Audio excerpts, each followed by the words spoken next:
삼성이 저쪽에 쌍수정이 저거 보이잖아요. 정자 하나. 저 아래가 이제 평평한 데가 있어요. 거기를 이제 궁궐이 있었던 곳으로 지금 추정하고 있습니다. 그러면 이렇게 바라보면 저 멀리 앞에 산들이 보여요. 그리고 금강이 저쪽 동쪽에서 지금 서쪽으로 진행해 오는 방향이 여기 저 다리를 건너면 곰나루예요. 저 다리 보이죠? 다리 건너 쪽을 우리가 곰나루라고 하는데 일본 서기에는 여기 곰나루를 고마나리라고 표현을 하고 있어요. 고마나리 일본말로. 그러니까 고마나리라는 말이 결국 곰나루라는 우리말을 풀어 쓴 거니까 그 맞는 말 같죠.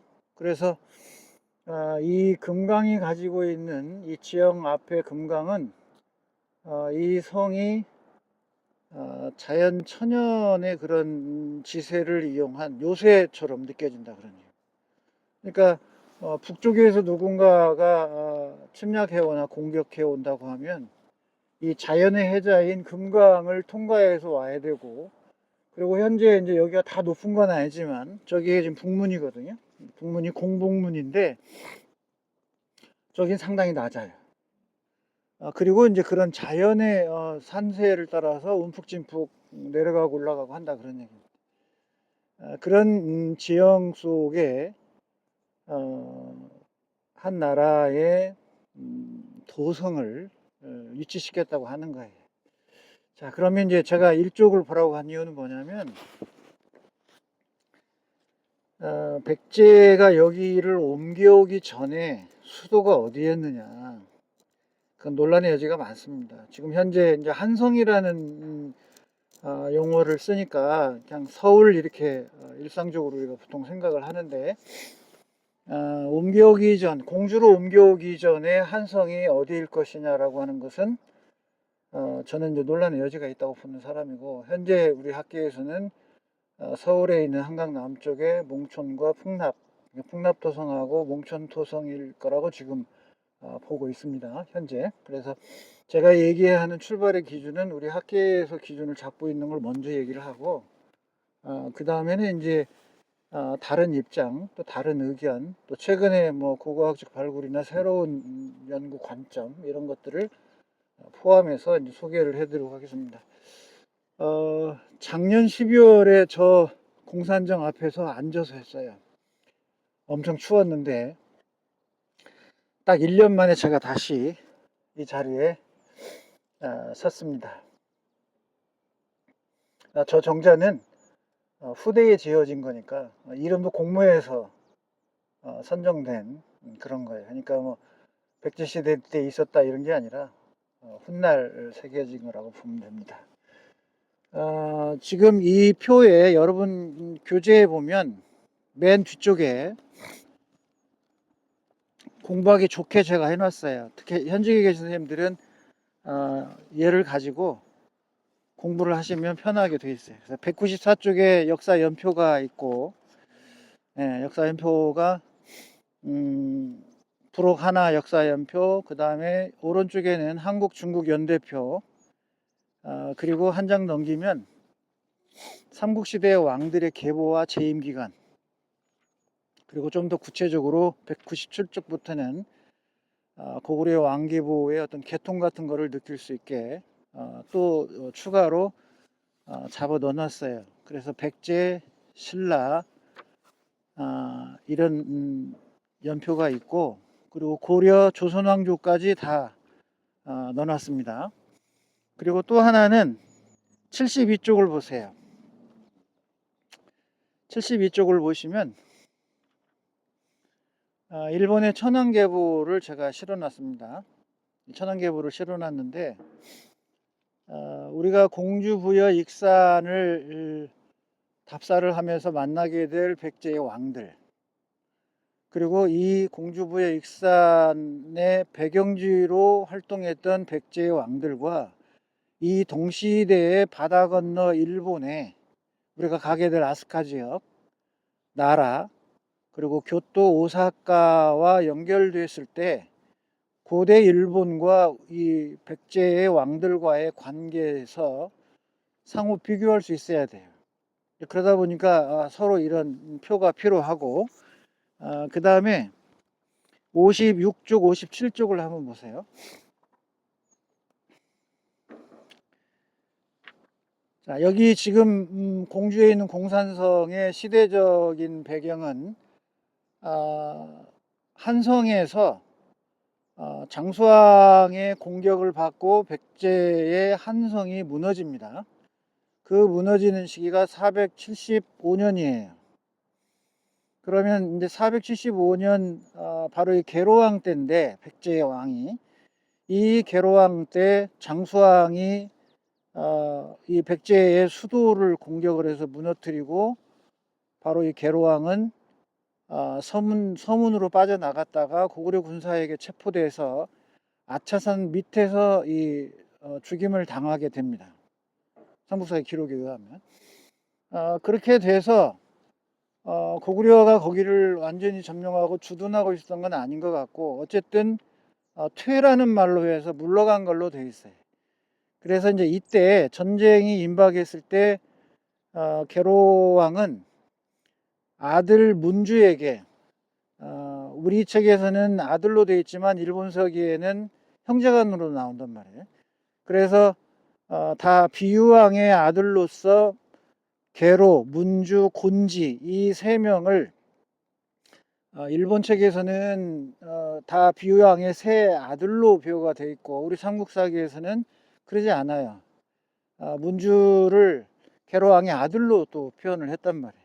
근데 어느 것이 옳으냐라고 하는 것은 우리가 명확하게 이야기할 수 없지만, 양쪽의 이 사서의 비교와 상황 판단을 해 봤을 때 어느 것은 우리 학계에서는 일본 서기를 따르기도 하고, 어느 것은 우리 삼국사기를 따르기도 합니다. 그러니까 예를 들면 우리 삼국사기의 무령왕이 돌아가신 기록을 523년 5월에 돌아가셨다고 삼국사기 기록을 해놨어요. 그런데 이제 이따 우리가 가게 될 무령왕의 발굴에서 나온 묘지석에 정확히 523년에 돌아가셨다고 묘지석에 써 있어요.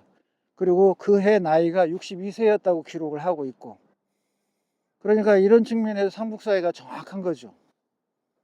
후대에 쓴 거잖아요. 삼국사기는 김부식이 편찬이 당시 대에 쓴 게 아니라 후대에 고려에 와서 썼단 말이에요. 그러니까 그 시간차가 있음에도 불구하고 삼국사기 기록에 나와 있는 무령왕의 이 돌아가신 연도가 그 발굴대에서 나온 묘지석의 연도하고 정확하게 맞아떨어짐으로써 이 삼국사기가 얼마나 정확하냐라고 하는 걸 반증을 또 해줬단 말이에요. 그러면 삼국사기를 전적으로 다 믿을 것이냐? 어느 세상에 있는 어느 역사책이고 100%라는 건 없어요. 그래서 우리가 만나고 있는 역사서는 항상 100%다 사실이다. 이건 어떤 책도 그럴 수는 없는 것이니까 비교하고 서로 분석해서 판단해야 된다. 그러니까 이것이 전적으로 옳다, 그러다 이렇게 말할 수가 없다, 그런 얘기입니다. 자, 그래서 지금 56쪽, 57쪽에는 이 시기에 중국은 그러면 어떤 나라들이 있었느냐. 그래서 중국과 그 다음에 이 백제의 공주부여 익산 시대의 왕들과 또 바다 건너 일본 외는 어떤, 이게 일본이 분류한 천황입니다. 그냥 일본 왕이라고 할게요. 그런 일본 왕들이 어떤 왕들이 있었느냐를 비교하면서 상호 관계를 파악해야 시대도 이해를 하고 또 양국의 역사 관계도 이해하고, 특히 백제의 이 성왕 때 일본에 이제 불교를 전해 주거든요. 그게 538년이냐 552년이냐 뭐 이야기가 두 가지로 있긴 하지만, 어쨌든 일본의 백제의 불교를 전해준 것은 성왕 때예요. 그러면 성왕은 여기에, 이게 지금 당시 웅진 백제의 왕성이라고 100% 확신한다고 하면 이 안에서 근무한 것인 한 거거든요. 이 안에 지금 실존에 있는 거예요, 당시로. 그러니까 우리가 일본에 가서 아스카나 나라 일대에 돌면서 일본의 불교 미술을 만날 텐데 그 시대적 상황이 바로 여기 웅진백제의 이 도성 안에 있었던 성왕이 해준 거란 말이에요. 보내준 거예요. 그러니까 연관성이 되잖아요. 그러니까 이런 것 때문에 우리가 일본을 가기 전에 먼저 이 공주와 부의 익산을 도는 게 아주 중요하다고 하는 거예요. 그래야 한반도와의 관계를 더 깊게 바라볼 수 있다 그러니. 그러면 그 중국에는 바로 이제 남조 시대와 이 백제가 연결이 돼요. 이거를 알아야만 무령왕의 이 무덤 양식이 바로 이 중국의 남조 양식이란 말이에요. 그럼 무령왕이 있었던 것은 502년부터 523년까지 무령왕이 즉위를 했어요. 그럼 무령왕도 여기서 근무를 한 거예요. 이해되죠?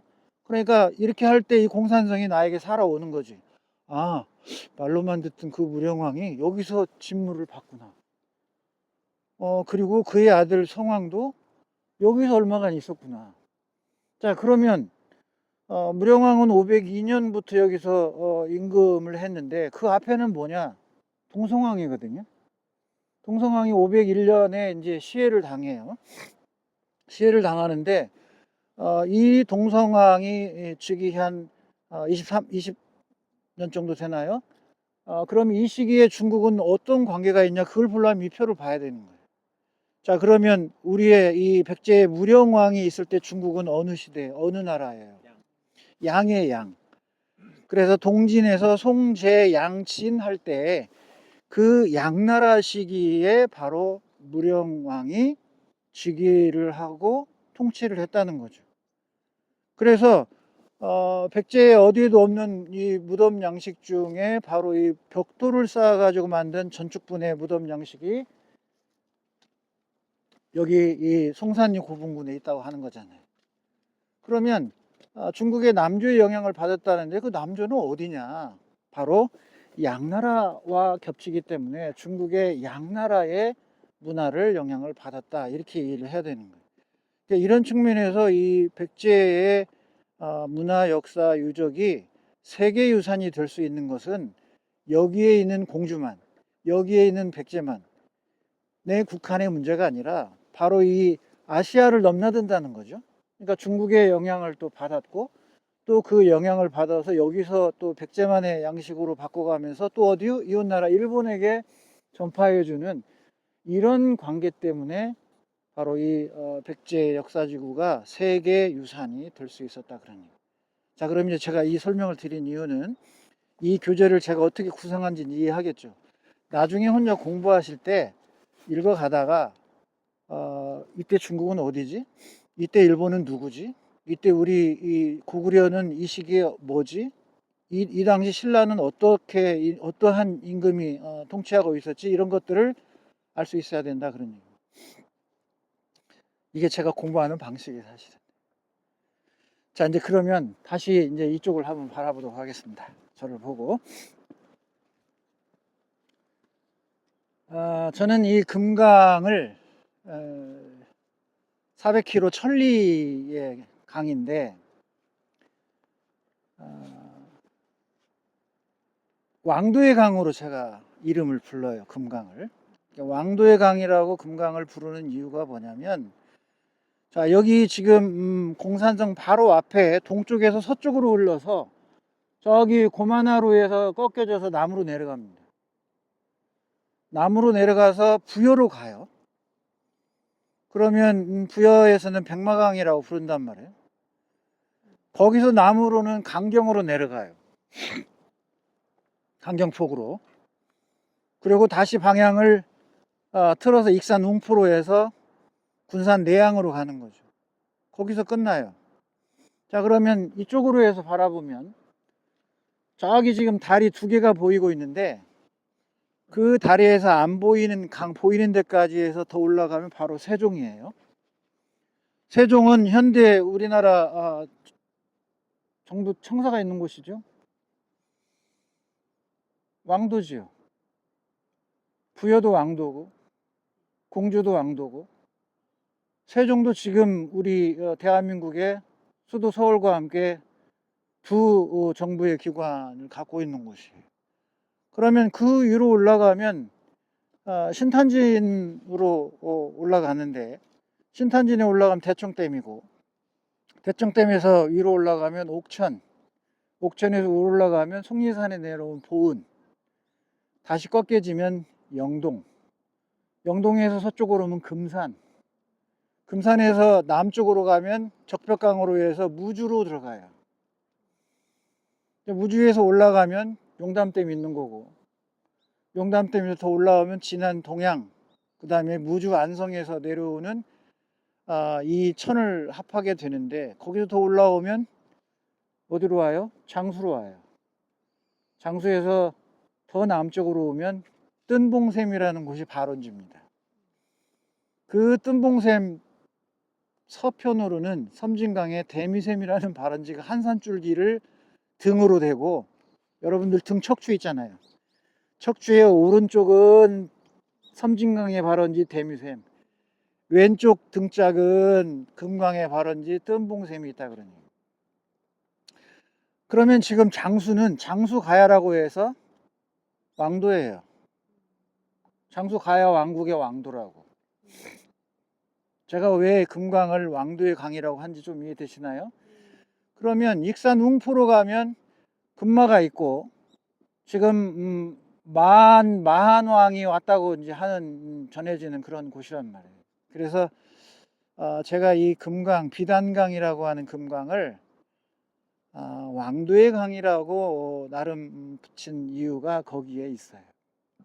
그런데 지금 현재 이 공산성에서 우리가 바라보는 이 금강의 역사성은 정말 어마어마하죠. 한강이 고대로부터 근현대사의 우리 대한민국의 역사를 결정지은 그런 역사성을 갖고 있다고 하면, 금강은 바로 이 백제를 상징하는 그런 왕도로서, 또 현대와 이어지는 세종으로, 또 이 백제와 함께 경계를 이루었던 동쪽의 가야, 그 가야의 한 왕도가 바로 장수에 있었단 말이에요. 그래서 내 금강이 그렇게 연결이 돼요. 자, 그 다음에 이쪽으로 내려와서 앞을 또 보시면, 이 금강이라고 하는 곳은 우리 근대사의 동학농민혁명에서 김계남 장군은 대전 쪽 신탄진으로 해서 청주로 넘어갔으니까 금강을 이제 극복하고 넘어간 거지만, 바로 이 전봉준 장군을 포함한 주력 부대는 이 금강을 넘지를 못했어요. 이 금강을 넘지 못하고 이 뒤편의 남쪽에 있는 우금치에서 이제 막히게 되는 거죠. 그래서 이 공산성을 접수를 하지 못함으로써 서울로 북진하는데 좌절된 통안의 강이 저는 금강이라고 생각을 하는 거예요. 자, 그 다음에 이제 또 하나 이 금강이 흘러서 어디로 가냐면 군산으로 가죠. 군산 내양으로 가면 최만식의 탕류로 유명한 소설이 있습니다. 1937년대 군산과 서울을 배경으로 전개되는 소설이 탕류인데, 그 탕류의 배경이 되는 금강이 바로 작가에 의해서 묘사가 되어져요. 그래서 하나는 남쪽에서 올라가는 지류, 하나는 진천에서 내려오는 미호강, 지금 이제 미호천이 아니라 미호강입니다. 그래서 그 Y자로 내려와서 만나가지고 세종 부강, 세종의 북동쪽에서 만나요. 그래서 내려와가지고 강경 정도 오면 물이 흐려진다. 왜 강경쯤에 오면 물이 흐려졌겠어요? 밀물이 거기까지 밀고 올라오니까. 과거에 밀물에 의해서 올라올 때는 부여 병마강까지 왔으니까. 그리고 강경이 이 젓갈시장이 된 것도 바로 그러한 밀물의 영향이었고, 그러다가 이제 금강 하구에 오면 더 혼탁해진다고 표현한 그 금강이 최만식의 소설 탕류에서 나오는 그 강의 이야기가 바로 여러분이 보고 있는 이 앞이다, 그런 얘기죠. 그러니까 이 금강이 가지는 의미가 상당히 크죠. 또 하나, 금강에서는 우리 근현대사에서 주인공이 한 분이 차이력이라는 분인데, 그 차이력이라는 분이 바로 이 곰나루 근방에서 익사를 당하거든요. 이분 이야기는 제가 길게 할 수는 없지만 어쨌든 민족주의자였어요. 그래서 안타까운 죽음을 맞이한 분이 이제 바로 차이라는 분이 여기에 있다. 그래서 보면 왕도의 강으로서도 같지만 또 역사성을 갖고 있고 또 동학과도 관계 있고 여러 이런 상징 또 소설 문학 작품에서도 등장하는 이 금강 400km 천리는 우리 이제 대한민국 현재 대한민국의 가운데쯤에서 흘러가고 있는 도도히 흘러가는 그런 강이다. 이런 생각을 좀 해보시면 되고. 예. 예. 그렇게 해서 우리가 이제 400km라고 하는 거죠. 자, 그러면 이제 다시 백제로 돌아옵니다. 왜 계로왕이 장수왕의 남침을 받았냐면 당시 계로왕은 중국에 있는 이 5, 16국 이후에 이어져 가는 여러분 표에서 한번 보세요.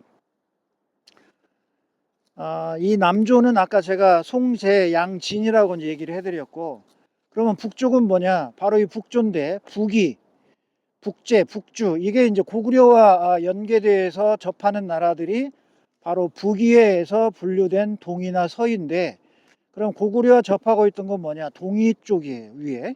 그래서 그 동위에 이어져간 북제와 지금 경계를 하고 있는 게 당시대의 이제 고구려의 상황이랍니다. 그러니까 이 백제는 지금 이 중국에 있는 이 북쪽의 북조와 연계해서 고구려를 압박하려고 했어요. 그래서 이런 외교 정책이 장수왕이 판단할 때는 안 되겠다고 생각했으니까 결국은 장수왕이 백제를 쳐야겠다 이런 생각을 가진 겁니다. 여기 외교 문제가 된 거죠.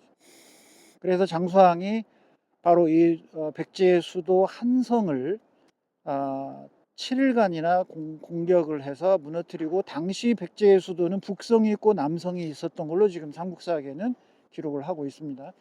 그렇게 해서 475년에 이제 무너지기 전에 계로왕은 아들이나 지금 형제로 보고 있는 문주를 구원군을 보내기 위해서 신라로 보냅니다. 그래서 이 문주는 지금 이제 신라로 가서 구원군을 요청해서 와야 하는 상황이고, 계로왕은 잡혀서 죽게 돼요. 그러고 나서 고구려가 일시적인 퇴각을 했고, 이제 학자에 따라서는 일부분 서울에 있는 몽촌 토성인지 풍납 토성인지 거기에 고구려의 이 도로나 뭔 유적이 있는 걸로 봐서 어느 정도 확보를 하고 있었다 이렇게 지금 해석을 하고 있는데, 어쨌든 돌아온 문주는 이 계로왕의 죽음을 이어서 나라를 이끌어 가야 되잖아요. 그렇기 때문에 거기서는 즉위를 할 수가 없었을 거니까 475년 이 9월 10월경인데 어쨌든 그렇게 해서 내려와서 어딘가에 왕위를 했을 거예요. 그런데 이제 삼국사기 500년에 보면 동성왕이 이 성 안에 임류각을 지었다고 하는 명확한 기록이 있는 걸로 봐서, 그러면 475년에서 500년 사이 이때 이 성의 존재를 한번 생각해 볼 수 있을 텐데, 제가 판단할 때는 이 지세나 지형으로 봐서는 이 백제의 지방이니까 당시 서울 한성에서 내려오기 전에는 여기에 분명히 성이 있었을 가능성이 큽니다. 네, 원래부터 있었을 가능성이 커요. 지세로 보세요. 얼마든지 뭐 있을 주권이니까. 그래서 곧바로 옮겨와서 백제를 이어가려면 넓은 개활지가 아니고 언제 축성하겠어요. 지금 나라가 망하냐 안 망하느냐 이런 상황에서 고구려의 침략을 받아서 성이 무너져 버렸는데 언제 성을 쌓고 있냐고 지금. 그러니까 잽싸게 빨리 어떤 안정을 취하려면 기존에 있는 성을 이용해야 할 것이고, 그것도 자연 요새가 돼서 방어하기 좋은 그런 형태의 성을 택할 수밖에 없을 거라는 생각이 들어요. 그러니 이거에 어떻게 됐어요? 최적지다 그런 얘기입니다. 그러니까 이제 이곳에서 문조왕이 와가지고 2년밖에 못해요. 475에서 477년까지 문조왕이 있다가 죽어요. 그래서 다시 그 뒤를 잇는 왕이 삼근왕입니다. 아들이랍니다. 그래서 477년부터 479년까지 2년 하고 또 죽게 돼요. 그 삼근왕이 죽고 나서 즉위하는 임금이 바로 동성왕입니다. 이 백제의 동성왕은 바로 이 중국 대륙을 경영했다고 하는 대륙백제의 주인공이에요. 삼국사기에는 그런 얘기는 안 나옵니다.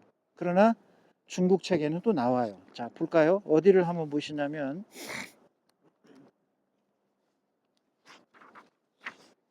178쪽을 한번 보세요. 176쪽.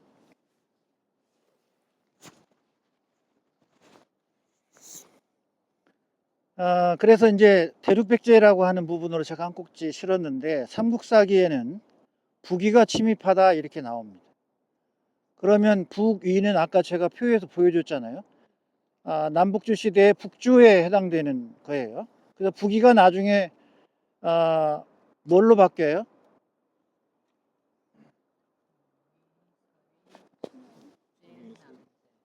거기 다시 56쪽 봐요. 북위가 동이 서위로 나눠지잖아요. 그래서 동쪽이 우리 쪽이에요.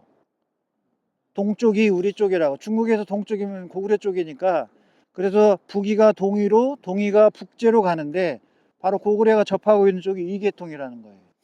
그래서 이 북위가 백제를 침략을 했어요. 그러면 대륙에 있는 북위가 어떻게 여기 이 땅에 있는 백제를 침략하냐는 거예요. 수군을 끌고 오는 것이냐. 그래서 이거에 대한 논란이 많아요. 사실이냐부터 중국 대륙에 있던 거기에서 싸운 거다라고 얘기하는 입장도 있는 거고. 그래서 이 488년이면 우리 백제는 누구 왕이에요? 동성왕이에요. 아까 얘기했죠? 475년을 잘 기억해요. 475년이 수도 한성이 함락되는 건데 장수왕이 내려온 거예요. 그러면 장수왕은 427년에 평양으로 천도했다고 나오는데 그 평양이 북한의 평양이 아닙니다. 지금 현재 최양보를 해도 요동반도의 요양으로 보고 있어요. 우리 책에서는 현재 국사책에서는 지금 북한의 평양으로 보고 있지만 현재 지금 제아나 민족사학계나 또 나라의 지원을 받아서 했던 이 복기도 교수팀이 교차 검증하고 해본 결과 최소한 요양이다. 장수왕이 천도한. 영상 속에도 평양 나오는데. 그 평양이 한 곳이 아니에요. 여러 곳으로 돌아다닙니다. 어쨌든 제가 얘기를 하는 이유는 뭐냐면, 자, 이거는 삼국사기가 기록하고 있는 거. 북위가 여기 백제를 침략했다. 그래서 이기거든요. 그런데 이제 170쪽에 보면 양서의 동해열전의 백제에 보면 지금 177쪽 쭉 적어놨어요. 그래서 백제가 지배한 중국 동북 지역이 어디냐. 그래서 요서에 백제의 영지가 있었다라고 하는 거고, 그래서 제가 어제 영상을 하나 보고 오라고 한 얘기도 바로 그런 얘기입니다. 자, 그 다음 178쪽에 보면 모대가 또다시 포문을 올려 신이 파견한 이 모대가 바로 동성왕입니다. 그래서 이 동성왕 때 바로 이 중국 대륙을 경영한 이런 여러 이야기들이 우리 책이 아닌 중국 사서에 나오는 거예요. 그러니까 여기 있는 우리 선생님들은 우리가 그동안 배워왔던 역사 속에서의 고구려와 백제 신라를 고착시키지 마시고 좀 열어놔라, 그 얘기를 제가 하고 싶은 거예요. 삼군왕 네. 아들이에요? 아니요, 삼군왕에서는 끝나요. 끝나버리고 새로운 왕. 예, 새로운 게 이제 동성입니다. 그러면 우리가 여기서 한 분을 알아야 될 분이 바로 곤지인데, 곤지를 이해를 해야 돼. 일본 오사카에 가면 곤지 신사가 있어요. 실제로 곤지가 17년간 일본에서 머물렀던 지역이 바로 하내 지방인데, 하내 가와치라는 이름으로는 일본에서는 가와치라고 그래요. 그러면 이 곤지는 비유왕의 이 세 아들이 있었다고 할 때 계로, 그 다음에 문주, 곤지가 있다고 한번 생각해봐요. 근데 삼국사기에서는 계로왕의 아들로 문주를 표현하고 있어요. 어쨌든 그러나 문주와 곤지는 같은 형제로 지금 보는 것이 일반적인 것 같아요, 학계에서는. 그러면 461년에 이 곤지가 일본으로 갑니다. 461년에 일본으로 가서 지금의 오사카에 있는 이 하내 지방, 그러니까 가와치라는 지방에 있었는데, 이미 앞에도 이런 백제 임금 전에 왕자들을 일본으로 많이 파견을 해요. 그것은 아마 일본 그 당시 기내 지방, 그러니까 일본의 지금 관사이 지방을 말합니다. 아스카. 거기에 오사카나 아스카 나라에 있었던 백제의 넘어갔던 사람들.